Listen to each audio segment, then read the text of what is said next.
आजाद कश्मीर कानून साज असेंबली का इजलास दूसरे रोज भी चंद मिनट बाद मुलतवी। ऐवान में एक भी हुकूमती मेंबर मौजूद नहीं था। ओपोजिशन के अरकान इजलास में पहुंचे।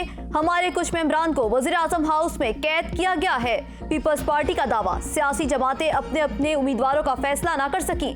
वजारत उस्मा का उम्मीदवार पीटीआई का मुनहरिफ धड़ा ले उड़ा। तहरीक इंसाफ के मुनहरिफ अराकीन चौधरी रशीद और चौधरी अखलाक में से एक उम्मीदवार फाइनल होने का इम्कान। पीपल्स पार्टी वजारत उस्मा की गेम से बाहर। मुत्तहदा अपोजिशन मुतफिका तौर पर सदर रियासत के धड़े के साथ खड़ी हो गई।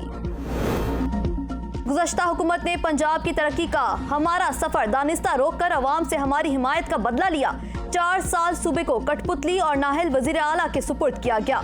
वजीर आजम की लाहौर बुर्ज के मुआयने के मौके पर गुफ्तगू। कहा, पंजाब की तरक्की पर तवज्जो के बजाय वजारत आला के मनसब को विफाक में सियासी जोड़ तोड़ के लिए इस्तेमाल किया जा रहा था। लाहौर में नए मनसूबे तो दरकिनार, बल्कि हमारे शुरू किए मनसूबे को तातुल का शिकार रखा गया। शहबाज शरीफ की लाहौर बुर्ज 2.5 माह के बजाय 2 हफ्ते में मुकम्मल करने, ईद पर काम करने वाले मजदूरों को 3 गुना उजरत देने की हिदायत। वज़ीर आज़म ने तरक्याती मंसूबों के हवाले से इजलास की सदारत भी की।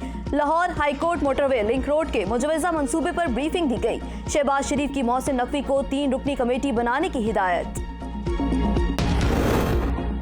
सिंध के अवाम को जरदारी ग्रुप से जल्द निजात दिलाएंगे। इमरान खान कहते हैं, सिंध के अवाम आम इंतखाबात की तैयारी करें। पीटीआई वोट की ताकत से सिंध में जरदारी माफिया को शिकस्त देगी। पीटीआई सिंध में जरदारी ग्रुप के खिलाफ जिहाद कर रही है। इम्पोर्टेड हुकूमत ने इंतकामी कार्रवाइयां तेज कर दी हैं। चेयरमैन पीटीआई से खुर्रम शेर जमान की मुलाकात। सियासी वर्कर्स की गिरफ्तारियों से आगाह किया। इमरान खान के मुतवक्का दौरे सिंध पर भी तफसीली गुफ्तगू। हुकूमत ने पेट्रोल महंगा करके अवाम से ईद की खुशियां छीन ली। पेट्रोल 10 रुपए, मिट्टी का तेल 5 रुपए 78 पैसे महंगा। पेट्रोल की नई कीमत 282 रुपए फी लीटर। मिट्टी के तेल की कीमत 186 रुपए 7 पैसे फी लीटर हो गई।